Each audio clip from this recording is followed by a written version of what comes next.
What's going on, football fans? Wanted to talk about the Texans draft class. They may come from the Lone Star State, but man, this draft class has a ton of stars throughout it.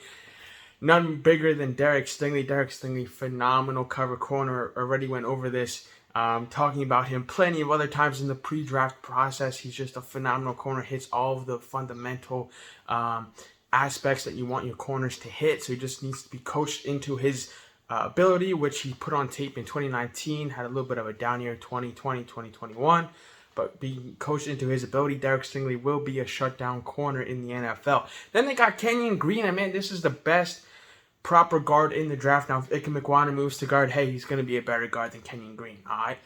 But Kenyon Green moved to the better state, right? Texas over North Carolina. Texas is football central. That's obviously the better state. And he's just a proper guard. He's not going to play tackle. Great pick here for the Texans. Pairs nicely with Dameon Pierce and protecting Davis Mills. Man, Dameon Pierce jumping real quick. Oh, my God. Like, this man, the downside, the reason why he didn't go higher in the draft is because he didn't get a lot of college touches. But the touches he did get, and they were appropriate touches. They weren't, we're not talking like Deshaun Watson kind of touching. Appropriate touches for the Texans player right here, Dameon Pierce, from Florida. He split carries, right? He's a little bit of, but he didn't split carries because of lack of talent. It's important to mention that. He split carries just because there was a lot of talent. And when that's the case, it can be looked at as a positive, right? Dameon Pierce doesn't have a lot of tread on the tires, right? You hear that phrase sometimes.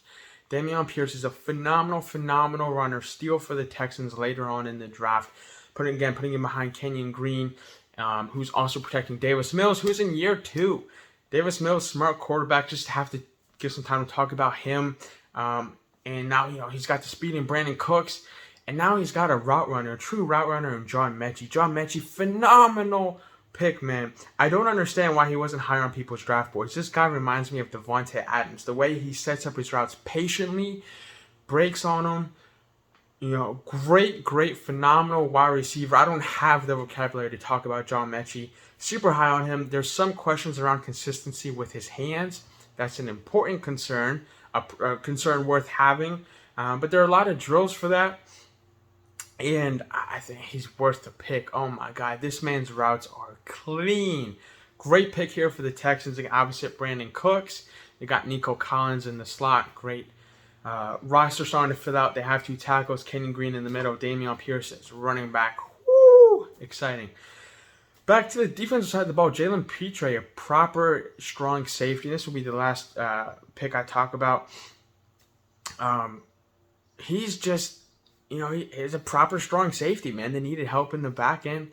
And they got it, and he could fill a starting role early on. Of course, there were some other picks, and some of them have talent. They got drafted to the NFL after all. But as the Rams say, fuck them picks.